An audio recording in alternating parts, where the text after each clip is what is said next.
Hey guys, Coach Lou coming to you today from Studio 700 here in Longwood at Revitalize Life Fitness and Life Coaching. What I'm coming to you to talk to you about today is building that emotional endurance. You might think emotional endurance. I've heard of physical endurance. I've heard of emotional brevity, emotional energy, but what is emotional endurance? Just to give you a little preface, and we're going to recap a little bit of what we've been learning over the next past few units. What we already know is to hit an outcome or a goal or an achievement, you need to have a vision, correct? That's the first thing. You need to see it. You need to figure out what it is you're after before you can go after it. So this is just a little recap here for you. You must have a plan. Number two, the map. How are you going to get from here where you are now to where you want to go? That requires a map, or in this day and age, a GPS. You can set your GPS for your destination. And the cool thing with a GPS is, as we recall, sometimes you might go, I want to go from here to Chicago, but there might be a washed out bridge, or there might be something that you have to make a detour. And the cool thing is with a GPS or a map, if you're going old school, you can have that backup plan to go around that. And then the third step to achieving anything is taking massive action towards its achievement. You can get a great vision and go, wow, this is what I want. And then we can go, oh, I'm going to write it down and I'm going to focus on it. And those two steps are integral. I know I'm being silly right now. But then you have to take massive action. You have to do something with it. Let's use a dumb example. You want to go to the store. You might go, ooh, I want to go get fresh juice from Clean Juice. And you go, what a great idea. And I know exactly which one I want. And I know how to get there. I'm going to get on the road. I'm going to make 2 lefts, 2 rights. And, in 10 minutes, I'll be at Clean Juice for my juice. Oh, and by the way, I know how to get there. I've been there before, maybe. So you know how to get there, or you see it, or you set your GPS. Then you got to get in the car. And even before you get in the car, you might want to go on the app and order your smoothie or your juice. I know I'm using this as an example. I love Clean Juice. They're an amazing establishment. So I'm giving them a little shout out here. But other than that, you got to take the action. You got to get in the car, start the car, and start going. And of course, there's always that, there might be a road detour, there might be a road closure or something, and you've got to go a different direction. So you've got to be flexible with your approach, but you've got to do your approach. You've got to take your action. You get there, boom, you have the best smoothie or juice in the world. You're happy, you're fulfilled, you've contributed by, patronizing a local businesses. Yay, we win. This is awesome stuff. So what happens in the instance of our 3-step process, when the vision maybe diminishes a little bit? You came up with this goal 6 months ago, you've been working hard on it, and you've made some progress, but it's not as exciting when you got the idea. Say, for instance, starting a business. You had this vision for a business. You took your map, your due diligence, you started it, you took action. Now it's kind of a daily occurrence. So you're not quite as excited as you were of, hey, I'm going to open a business. Now it's daily life. So the vision's diminished maybe a little bit, because unless you're in growth mode, and that's where you should be, but that's not where most people wind up when they get into doing one of these goals or outcomes. So then, you're tooling along with your little business and everything's great. Bam, the code inspector comes in, writes you up because you don't have a proper sign out. And the sign is going to cost you $10,000. And you're going, well, I've made $5,000 of my investment back. I'm in a bit of a mess here. Now you've been kicked off track because they're telling you maybe you have 30 days to correct this. And you're going, wow, okay, we've been taking action. We've gotten this thing off the ground, and now we got a problem. So you've been taking action. And now it feels like you're going along, and boom, somebody's pushing back really hard. And let me tell you, code enforcement can be one of those things if you got a brick and mortar business. Or you get an IRS audit, wham, you're going backwards. Or you're doing really well in your business, and all of a sudden it becomes a regulated business, and you've got to have licensure in X amount of time. And it requires some major changes and some major investments And you're going, oh no, I've done all my steps, coach. What's going on here? I did my vision. I did my plan. It's gotten knocked off sideways.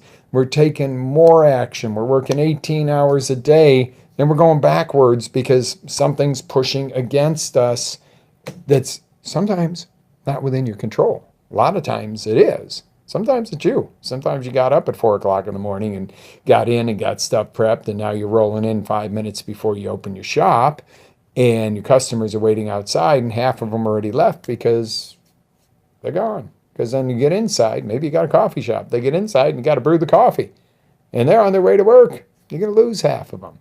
These are the types of things that happen, whether they're within your control, as in what time you show up, or whether they're out of your control, as to the fact that maybe the train is stuck across the tracks and you can't get into your business that morning and you lose half of your customers. That's not within your control, but it's still going to affect you. So we might wonder about this pushing back, or, feeling like you were getting close and you lost out, or you just can't push anymore. That's worse than when something's pushing you back. You just feel like you can't push anymore. You're going to give up because your vision, your action, your map told you one thing and reality has told you another, and you're going to use that as a BS excuse, belief system excuse. But follow where I'm going with that. Either you're getting a lot of resistance pushing against you, or you're running out of gas. It ain't going to happen. This isn't what we thought it was going to be. The economy doesn't, go there. Oh, you were so neat when we met, but our relationship has dwindled, whatever it is. I mean, this takes a cross section, whether it's businesses, relationships, career, your body is a prime example. That's one you can measure real well. The minute you stop putting your passion and energy into that and your focus, you're going to see decline. So how do we, when we're getting this resistance pushback, or when we're hitting a wall in what we're doing, and we're hitting a wall and we're not getting through it, what do we do? Okay, our vision was over here on the other side of the wall. We're hitting the wall. We had a map that didn't include this wall. We're going along and we run right smack dab into it, head first into the wall. What do we do? That we didn't include this in our plan.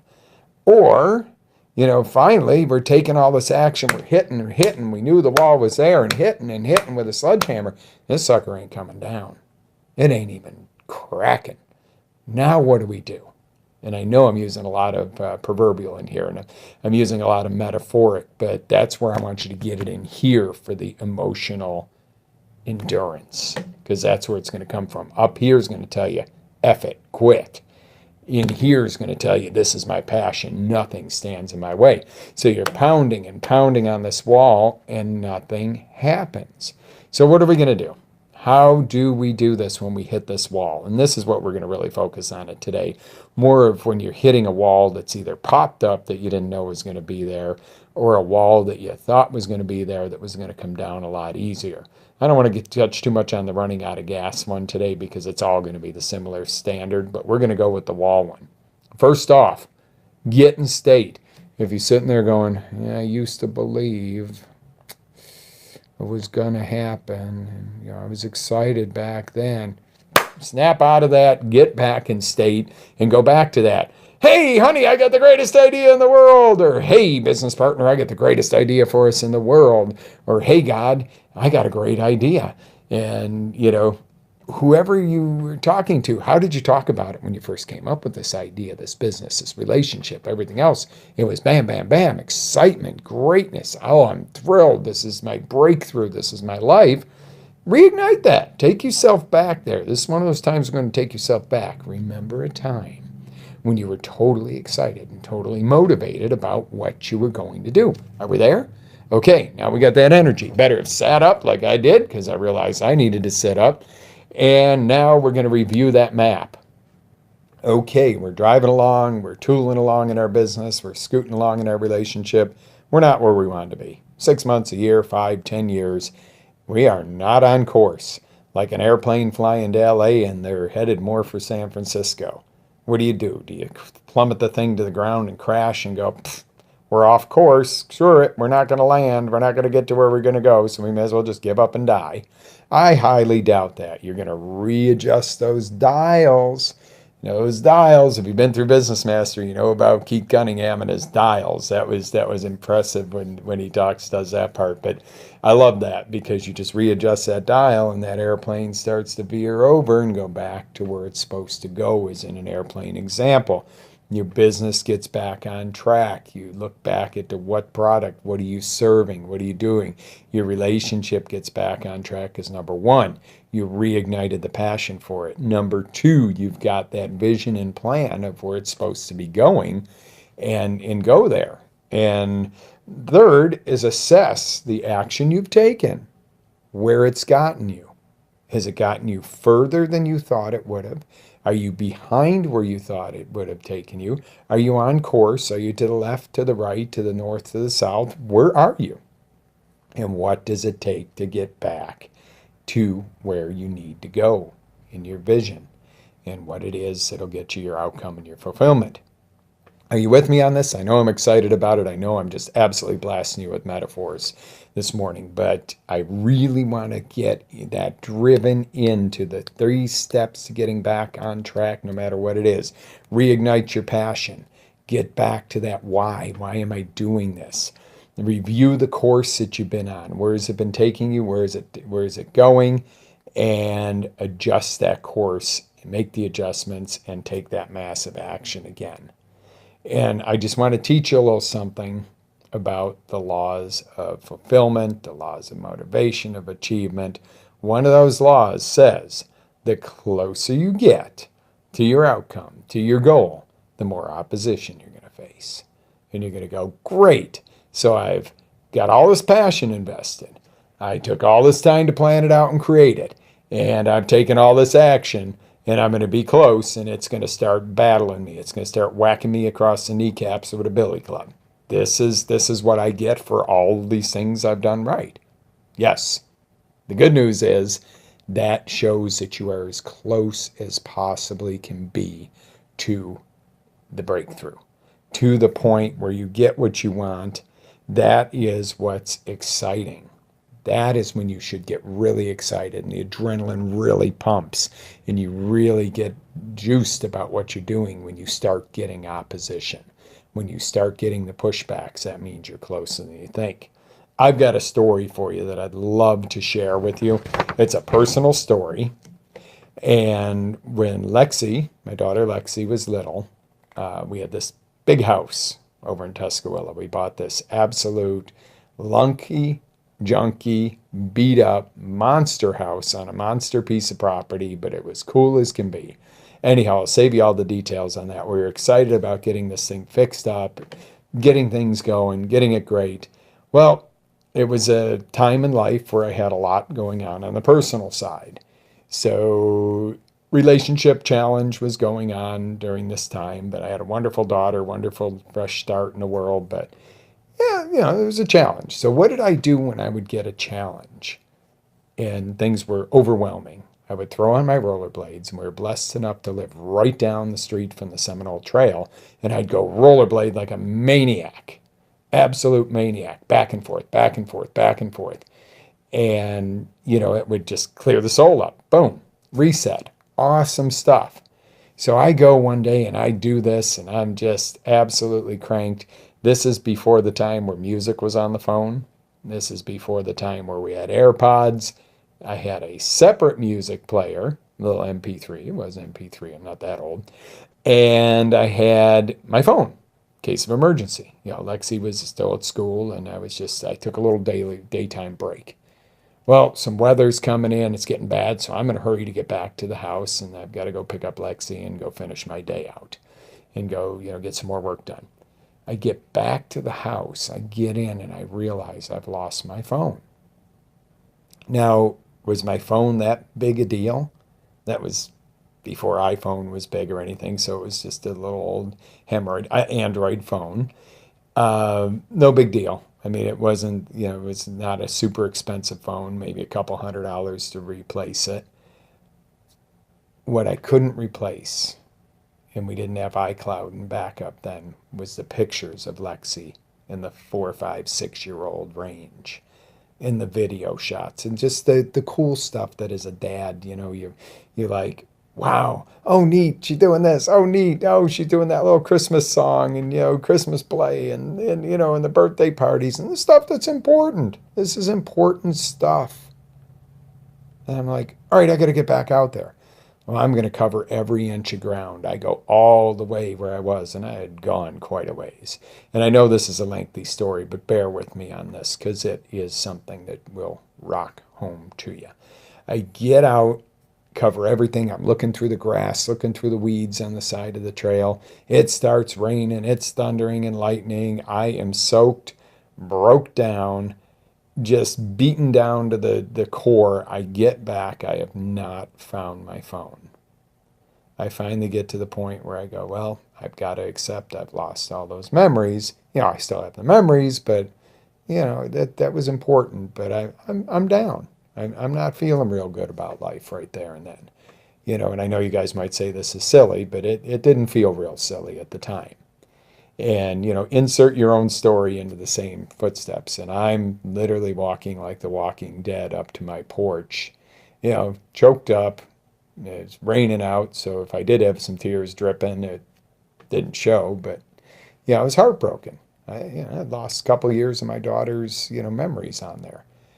And I'm walking in, and I'm just absolutely kicked in the dirt. And of course, when you get like that, your head isn't up and you're like celebrating, skating and doing something physical, your head's down. And as I walked up the stairs, there's my phone on the very top stair right before I went in the door. Oh my God, my world, the clouds opened up, heaven came to earth, and I was ecstatic. The lesson here, though, is just when I gave up was just inches before I found the phone. How many times have you given up on a relationship maybe just before you would have had a breakthrough with somebody? Given up on a business, a job, a class, given up on something, a dream you had, and you may have been this close to achieving it. This is why this is so important. Because I will tell you, this happens more often than not. That's the run out of gas story.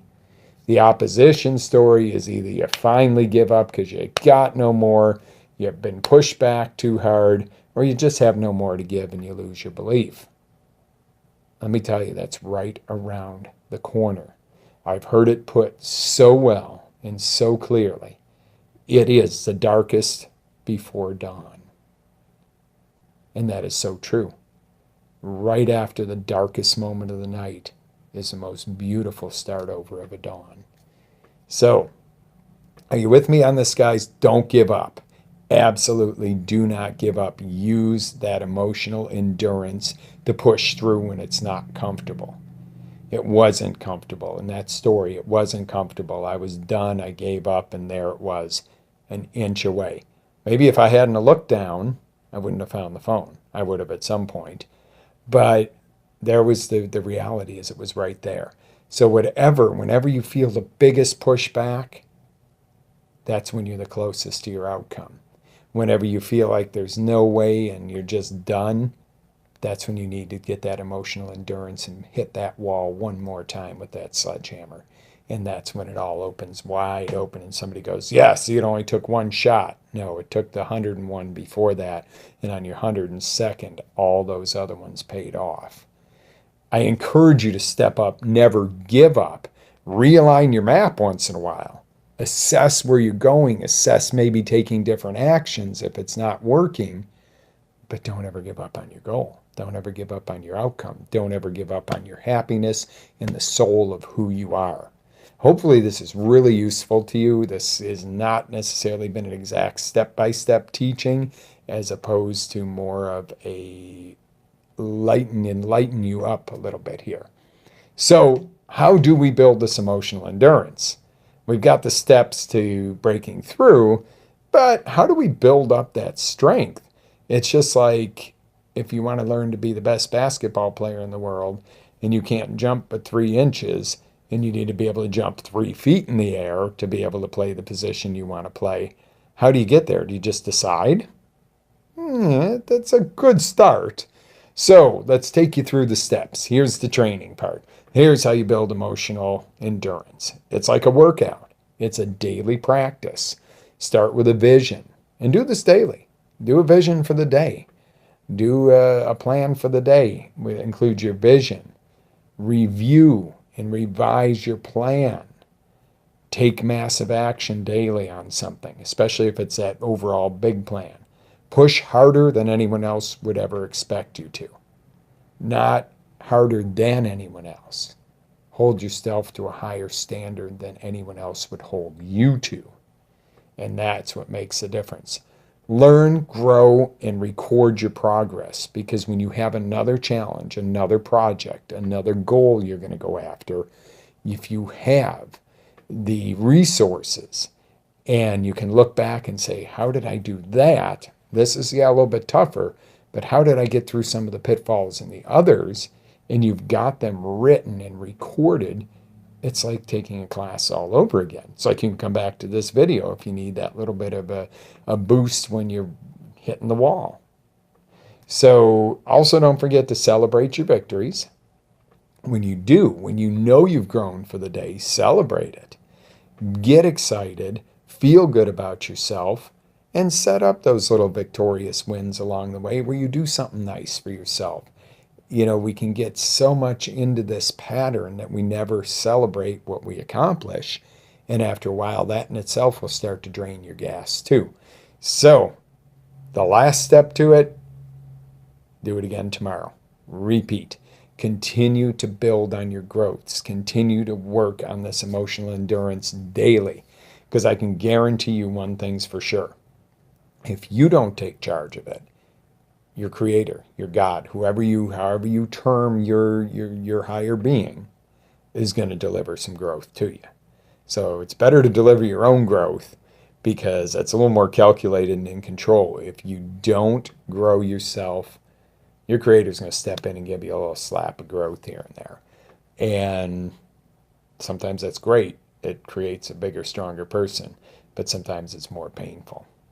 So don't take the easy road, is where I'm going with this, but pave the way for the road to be easier in the future on your growth. And I know that I had to throw this one in. This was, originally last week, I know I told you that we were going to go into pain and pleasure as your primary drivers for motivation.